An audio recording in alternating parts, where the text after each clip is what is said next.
Once again, we are back with the Hollywood Traits, and we are on NASDAQ. I'm not going to review all the indices. Damn near seen them all, but this was the one I was tracking. And so it did come to pass. The last place I left off was up here in the read. And so we did have the CRT low as the target. I did expect this breakpoint to provide some support here. But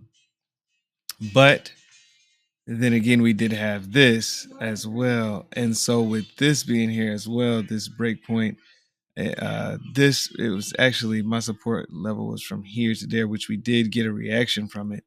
However, there was no bullish close to solidify the exchange into the buy zone. So with that being said, we did continue to get bearish. This is a bearish turtle soup sequence right there. And so we did continue to get the bearish pop above the highs and then a continuation low. This IFVG did act as resistance as well. This was the last one that got closed under, so that would have been a part of this whole imbalance system.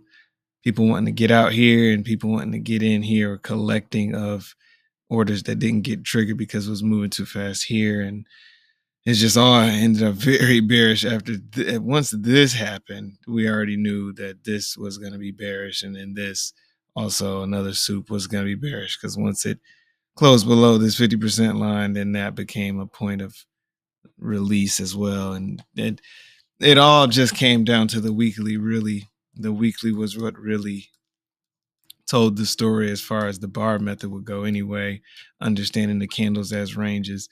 So this right here was the one that was in control, this candle right here, and we did not tap the bottom of it to collect what was left over there and then rally up, which would have gave us more support. So we just tapped the top first without collecting the bottom, and that's a telltale sign.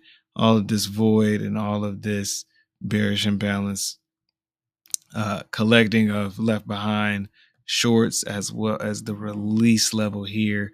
This was a level that got broken and closed under, that was never collected for. These two levels here were never collected for release, getting those orders to release the shorts. I mean, release the longs that got put in from these levels here. So that would have been where the robots that would have had orders in that got disrespected. It's just a mechanical setup that they do, is where they would be short, and then they would just, any residual longs would be taken out right here. They would trigger to just exit those positions once we get back to this level, just so they can, it's just a mitigation. It's just what it is, mitigational level. So that's what we expect to see in these type of ranges here, when you get those break points, plus your imbalance here, and plus your super imbalance there, which is a gap.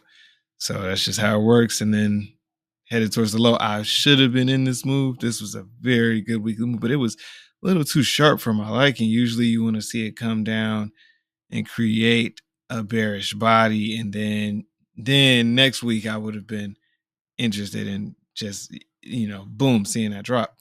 But it did it all in the same week. We were bullish and we were above this level here, and I was expecting us to close above this level this week, and then us be bullish and then see what's going on up in this range. But that was not their idea. That was not their idea at all. I did not foresee this coming.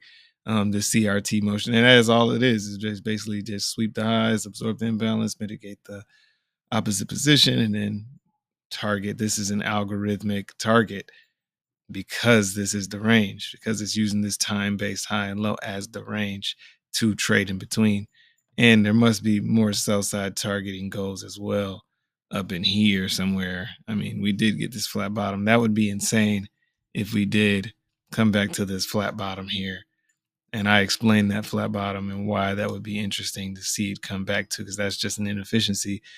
That means that something didn't get cleaned up. When you see something like that, then next week there's this void here, which is also an inefficiency, and then a rally. None of this got cleaned up, and they like to clean things up. Even up in here, this is an inefficiency. So we could have just this whole consolidation range from here to here.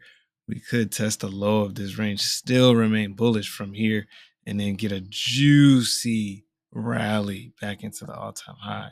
This would be very great places to buy, to seek, a couple months of getting out at the all-time high again, eventually somewhere, at least up in here somewhere. That would be a nice trade from here up into this inefficiency, back up into this mitigational block. So that's all I have for now. It is what it is. The tariffs plus the technicals is just too much. It's just too much for us to rally through. It's just insane right now with the tariffs, and plus the technicals is no bullish close. It's just puts and shorts are going to be our main shorting out of levels, after buy entries, seeking that short manipulation. That's just how they manipulate shorts. Shorts are manipulated. That's why they happen so fast. Is you get that buy entry, and then you get that bull candle, and then it just disrespects quickly that range, and then falls some more, and then you get that bull candle, and then it disrespects it quickly, and then you just get a deviation run again. So that's what we're looking at until further notice. And of course, after we sweep the lows, we do expect some bullish testing. That's just how it goes. You sweep the low just like we swept the high, and then we retest. I thought we were going to retest and then go long again. They had sell side goals in I. So with that being said, we're just going to stick to those shorting type of entries. Definitely looking for the disrespected bullish entries. Those will be, as we see, those have been very, very, very neat to us, especially on these time frames here. We had that bullish close up here, then it just disrespected it and just never came back. Had that bullish close here, just disrespected it and used it, right? It used this whole candle as resistance. Boom. And then, of course, this whole range of zone here would just be used as resistance as we come down below this middle point. That's why that middle point is there. You see how it acts there. It's Algo Magic at that middle point. Release, imbalance right here. Come up into it this morning early. Release, and then at 9 o'clock we do that Judas again. We hit that Judas to pop up above highs for that crazy turtle soup right there. And release. This was no longer a buy side target, of course, after we got this candle, of course, right? Because this was the bullish entry, right? This was the bullish close above this bar. And then you want to see that retest. You want to see what that retest looks like. In that retest is where you will incur the most damage if you try to trade before this retest. You break above a bar, then you want to see it retested and be sensitive here. If you just see a big break through it, that's the bearish manipulation. That just goes along with their goals. And when I seen that happen, I already knew that we were going to come here. I didn't know we were going to crash through here until this happened yesterday. And then all this happened consecutively into the aftermarket. And then, of course, aftermarket, Eurozone, and then, of course, back into the AM. Just beautiful delivery into their sell side goals. And so this is the weekly low right here. That is what you wouldn't look for any buys here until after this, and then we get some support, and then all we're going to be doing is clearing a lot of this up. Once we start getting those bullish bars disrespected again, it will resume. If there is more imbalance in here, it will resume.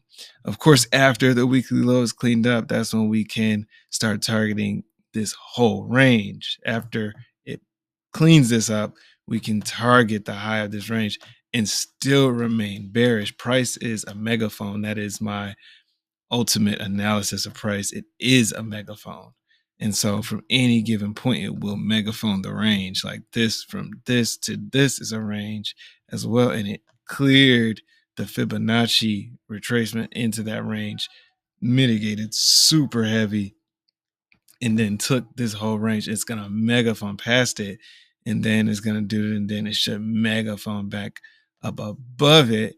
And then if we reach some more imbalance and some more mitigation again up in these levels, then it could also come right back down here to a Fibonacci retracement and then come back up again. And so you anticipate the stretch of these ranges to be used in the future. And that's what I'm seeing right now, is that we're gonna megaphone down. This is gonna become a target at some point. Obviously, this is still a target. Obviously, imbalance plus 2 relative magnetic highs. So I believe when we come up here, we'll come up here, kill the rest of this imbalance off. At the same time, come get this, and all of that. And then I think we'll have another drop somewhere up there. But that's just all speculation at that point. And we will see you next time. Share this with a friend.